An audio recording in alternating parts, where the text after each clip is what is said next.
అనంతపురం జిల్లాకి మాత్రమే 6,500 కోట్లు ప్రత్యేక హోదా స్పెషల్ స్టేటస్ గా అలాట్ చేసినాము అని ఈ రోజు మార్నింగ్ కూడా న్యూస్ లో పబ్లిక్ పాయింట్ ఏపీఎన్ న్యూస్ లో నేను చూశాను సార్. టీడీపీ వాళ్ళు చెప్పారు 6,500 కోట్లు అనంతపురం స్టేటస్ కి మాత్రమే ఇచ్చారని ఈ రోజు మార్నింగ్ టీవీలో చూశాను సార్. కానీ అమరావతికి ఖర్చు పెడుతున్నారు. అలా పెట్టే అమౌంట్ ని అనంతపూర్ కి ఇన్వెస్ట్మెంట్ చేసి డెవలప్ చేసినట్టయితే అనంతపూర్ కరువు జిల్లాగా మనం ఊహించలేకుండా మార్చచ్చు సార్. సో మన జనసేన పార్టీ తరఫున మీరు ఖచ్చితంగా ఈ కరువు జిల్లాని ఎలిమినేట్ చేశారని మేము మిమ్మల్ని కోరుకుంటున్నాం సార్. ఓట్లు కొనుక్కునే స్థాయికి డబ్బులు పంచడం వల్ల ఓట్లు కొనుక్కునే స్థాయికి మనం వెళ్ళిపోయి ఈ సమస్యలన్నీ ఉన్నప్పుడు బ్లాక్ మనీని అంటే అన్అకౌంటెడ్ మనీని బయటికి తీసుకురావాల్సిన అవసరం ఉంది. అది చాలా మంచి పని, అది నేను నమ్ముతాను. కానీ తీసుకొచ్చే విధానంలో చాలా మంది ఇబ్బందులు పడవచ్చు. ఎందుకంటే మనకి ట్యాక్సులు కట్టాలంటే మనందరికీ ఇబ్బంది. దానికి కారణం కూడా ఏంటంటే మనకి కష్టపడి డబ్బులు సంపాదిస్తే తిరిగి గవర్నమెంట్ మన దగ్గర నుంచి ట్యాక్సులు తీసుకొని ఆ ట్యాక్సులు తగ్గట్టుగా మనందరికీ సరైన వసతులు ఇవ్వాలి. అది కల్పించినప్పుడు జనరల్ ఎవరికి ట్యాక్సులు పే చేయడానికి ఉండదు. ఒక సగటు భారతీయుడు ట్యాక్సులు కట్టకపోవడానికి ముఖ్య కారణం డబ్బు కట్టి ప్రయోజనం ఏంటి, ఎవరో రాజకీయ నాయకులతో తినేస్తారు, వాళ్ళ జేబులోకి వెళ్ళిపోతాయని చెప్పి ట్యాక్సులు కట్టరు. అసలు ప్రక్షాళన జరగాల్సింది రాజకీయ నాయకుల్లో ప్రక్షాళన జరగాలి. అలా దోపిడీ చేసే రాజకీయ నాయకుల మీద యుద్ధం చేయాలి, అక్కడి నుంచి రావాలి. అలాగే అనంతపురం జిల్లాకి 6,500 కోట్లు ఇవన్నీ మాట్లాడతారు. కోట్లు పేపర్లో చాలా బాగుంటాయి, బయటికి కనిపించవు. అవన్నీ అనౌన్స్ చేయడానికి ఏముంది? మీకు 10,000 కోట్లు ఇస్తానంటే ఎక్కడ 10,000 కోట్లు ఎక్కడుంటాయి? అవి ఎవరికి తెలియదు. అవి ఉన్నాయని చెప్తారు. నేను మీటింగ్లో చెప్పాను, ఫైనాన్స్ మినిస్టర్ గారేమో 2,00,000 3,000 కోట్లు అంటారు, వెంకయ్యనాయుడు గారేమో 2,25,000 కోట్లు అంటారు. ఏముంది? అలా విసిరేస్తే డబ్బులు పెద్ద అంత తేలిగ్గా మాట్లాడతారు, కానీ వాస్తవానికి అవి ఎప్పటికీ రావు.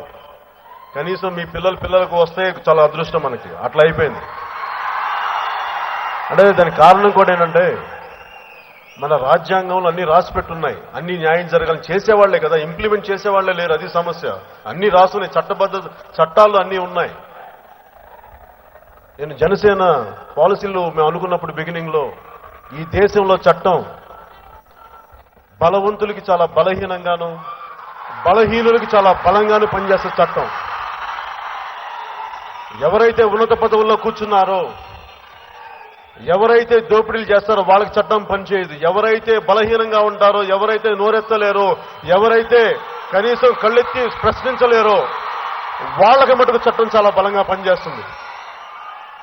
నా కోపం, నా ఆవేదన, మీరు ఏ చట్టాలైతే బలహీనుల్ని కాపాడాలో అవి కాపాడకుండా ఎవరైతే దోపిడీలు చేస్తారో వాళ్ళని కాపాడితే ప్రయోజనం చట్టాలు. కానీ అందుకు జనసేన పెట్టాను నేను, ఆ అన్యాయాన్ని ప్రశ్నించడానికి పెట్టాను.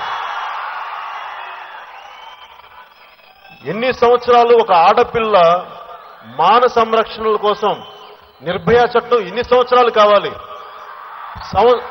స్వాతంత్రం వచ్చిన తర్వాత 60 సంవత్సరాల తర్వాత మీరు నిర్భయ పెట్టేది అంటే మీకు ఢిల్లీలో జరిగితే కానీ మీకు గుండెలకి తాకదా? ఒక ఆడపిల్ల అన్యాయంగా బాధితురాలైతే ఢిల్లీలో జరిగితే కానీ మీ కళ్ళు తెరుచుకో. అప్పుడు దాకా మీకెవ్వరికి మనసు కరగదా? అది నా ఆవేదన, అది నా కోపం. నాకు ప్రతి ఆడపిల్ల, ప్రతి ఆడబిడ్డ క్షేమంగా ఇంట్లో నుంచి బయటకు వచ్చి స్వతంత్రంగా తన కాళ్ళ మీద తను నిలబడగలిగి తిరిగి వెనక్కి వెళ్ళగలిగే సమాజం కోసం నేను జనసేన నిర్మించాను, జనసేన కోసం పాటుపడుతున్నాను. ఇక్కడ కులం కానీ మతం కానీ అని సెకండరీ, మనందరం మనుషులు మొదట, తర్వాత వస్తాయి ఇవన్నీ.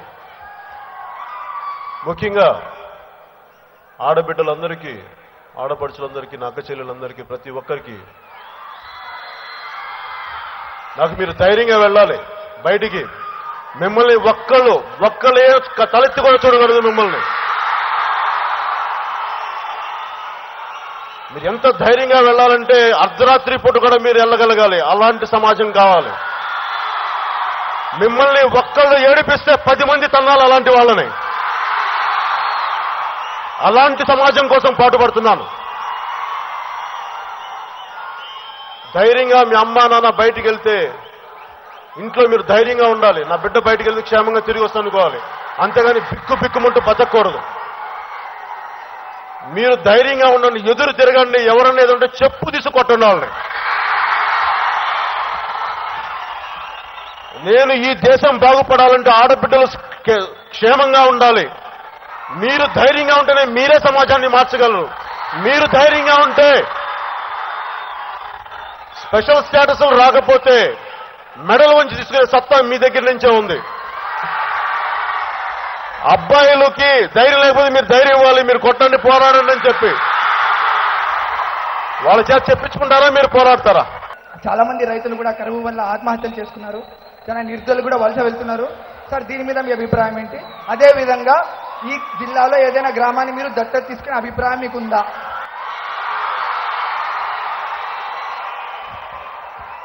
ఒక గ్రామం ఏంటి, మొత్తం అనంతపురం తీసుకుంటాను దత్తతగా. అందుకనే కదా నేను అదే చెప్పాను. ఇందాక కూడా మన విద్యార్థులు ఒకళ్ళు మాట్లాడుతూ అమరావతికి ఎంత ఖర్చు పెట్టారు కదా, దాని బదులు మాకు అనంతపురం మీద ఖర్చు పెట్టచ్చు కదా అంటే అది నేను అర్థం చేసుకుని దాని వెనుకున్న ఆవేదనని. నిజంగా కరువు అనేది లేదు. కరువు అనేది మన మనసులో ఉంది. భావదారిద్ర్యం అంటాం, థాట్ పవర్టీ అండ్ థాట్. మీకు ఇక్కడ రొడ్డం మండలం అనుకుంటా. అంటే నేను ఈ వ్యవసాయం కరువు వీటి గురించి మాట్లాడబోయే ముందు నాకు వ్యవసాయం, నేను రైతుని. నాకు ఒక 8 ఎకరాలు పొలం, తోట, మొక్కలు వేస్తుంటాను. ఒక మొక్క ఎండిపోతే దాని బాధ ఎలా ఉంటుందో నాకు బాగా తెలుసు. నాకు జానీ అనే సినిమా అయిపోయిన తర్వాత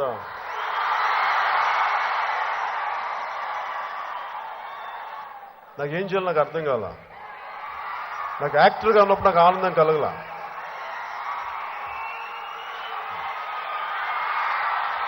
నాకు ఆనందం కలగల. నాకు సమాజంలో ఇబ్బంది అనిపించింది. చాలా అన్యాయం, ఈ గొడవలు, దోపిడీ చూసి ఏం చేయాలో కామ్ అయిపోయాను. సినిమాలో చెప్తే సరిపోదు అనిపించింది.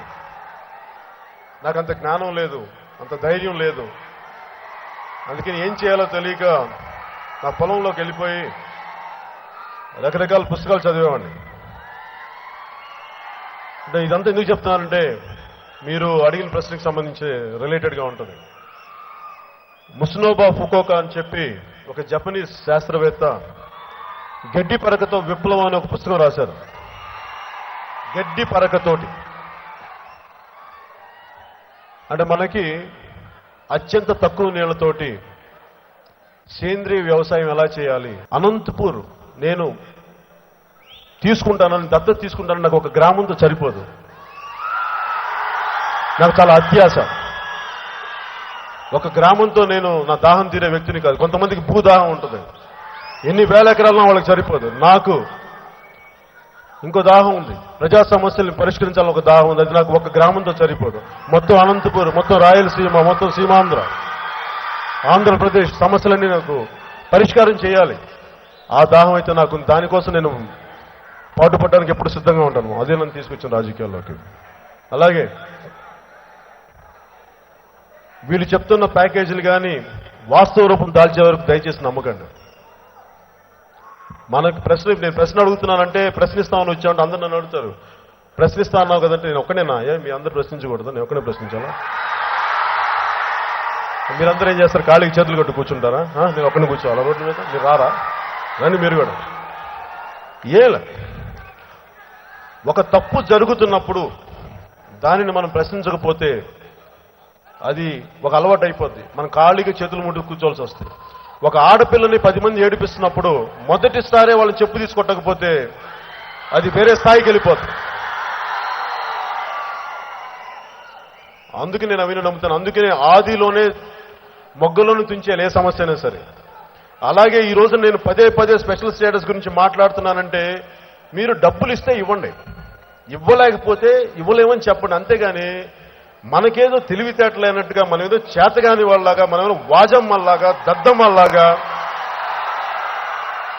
ప్రభుత్వాలు మాట్లాడితే ఎట్లా, కేంద్ర మంత్రులు మాట్లాడితే ఎట్లా? మా అందరూ తెలుస్తున్న వాళ్ళు మోసం చేస్తున్నారని. నేనేమంటానంటే ఇవన్నీ మీ ఓట్ల కోసం కదా, మీకు ఓట్లు వేయం. మీరు ఎలాంటి మోసాలు చేస్తే మేము ఓట్లు వేయం, మీకు నిలబడం మేము అండగా. కానీ దయచేసి మోసం చేయకండి. పిల్లల ఆత్మగౌరవాలని, భావితరాల ఆత్మగౌరవాన్ని దెబ్బతీయకండి. అదే నేను వాళ్ళకి చెప్పదలుచుకుంది. అలాగే నేను వస్తే ఆడపిల్లలకి ఏం చేస్తారంటున్నారు కదా. నేను చిన్నప్పుడు అక్కచెల్లెలతో పెరిగాను, పిన్నులతో పెరిగాను. మా అక్కని ఒకటి ఏడిపించడం చూశాను, వాడిని చంపేద్దాం అనుకున్న, అంత కోపం వచ్చింది నాకు. అందుకు బాధ. ఒక ఆడపిల్ల ఇంట్లోంచి బయటికి వెళ్ళిపోతే క్షేమంగా ఎందుకు రాదు, పక్కన ఎవరు లేకపోతే. నేను చూశాను, వెళ్ళి చూస్తే నేను ఎప్పుడు ఆరో క్లాస్లో ఒకరిని చంపేద్దాం అనుకున్నాను, మా అక్కని ఏడిపించాడు అని చెప్పి. పోతే జైలుకి వెళ్ళిపోతే ఇంత ఇలాంటి పిచ్చేది వచ్చింది నాకు. మా నాన్న పోలీస్ డిపార్ట్మెంట్లో ఉన్నా కానీ ఒకడు రౌడీ మా అక్కని లాక్కెళ్తున్నాడు రోడ్డు మీద. మా అక్క ఏడుస్తూ వచ్చింది ఇంటికి. చాలా కోపం వచ్చేసింది నాకు. మా అక్క ఇంట్లోంచి బయటికి వెళ్ళిపోతే ఒకటి ఎవరు లేరా అంటే అందరు ఉన్నారు, జనం రోడ్డు మీద చూస్తున్నారు, అందరూ ఎవరు మాట్లాడట్లా. మనుషులకి ధైర్యం, దమ్ము అన్ని చచ్చిపోయినాయి మనుషులకి. అంతమంది ఉన్నారు. ఒక్క ఆడపిల్లని ఒక్కడు లాక్కెళ్తుంటే ఒక్కడు కూడా ఆపలా. ఆ రౌడీ గారిని కొట్టాలా, వాజమ్ముల్లా కూర్చుని జనాలను నాకు అర్థం కాల. చేతగాని దద్దమ్మలాగాన అంటే అందరూ భయంతో లోపల ఫ్రీజ్ అయిపోయారు, బిగుసుకుపోయారు. మనం అంటే మన మీదకి వస్తారేమో అని చెప్పి. ఏ లేదు, 10 మంది ఒక్కసారి ఏంటి బే అంటే మొత్తం ఆగిపోతారు. అది చేయరు మనుషులు అంతే. మనలో సమిష్టితనాన్ని, మనలో ఐక్యతను చంపేశారు మనుషులు. అందుకనే నేను ఇవ్వగలిగే చట్టాలు అన్నిటికంటే కూడా నేను మీకు మనోధైర్యం ఇవ్వగలను. సమాజంలో ప్రతి ఒక్కళ్ళు ఒకళ్ళు తప్పు జరుగుతున్నప్పుడు ప్రశ్నించే ధైర్యం మీకు ఇవ్వగలను. మన ఆలోచన కానీ ఒకే ఒక ఆలోచన పెట్టుకోండి, ఏదో ఒకటి బలమైన ఆలోచన. సమాజం మారాలి. మీరేం బయటికి రావక్కర్లా, మీరు ఎవరితో గొడవ పెట్టుకోకర్లా. మనసులో ప్రతిసారి ఈ సమాజం మారాలి, ఒక బలమైన రాజకీయ వ్యవస్థ కావాలి, దోపిడీ చేసే రాజకీయ వ్యవస్థని కూలదొయ్యాలి అని మీరు మనసులో అనుకుంటే జరిగిపోద్ది. ఎప్పుడైతే మీరు అలా అనుకుంటారో ఏ కరువు ప్రాంతమైన అనంతపూర్ కూడా బాగుపడిపోతుంది ఆలోచన ద్వారా. అందుకని ఆలోచనకు అంత శక్తి ఉంది, ఆలోచనలో అంత బలం ఉంది. 1,00,000 మంది ఆలోచిస్తే 10,000 మంది మాట్లాడతారు.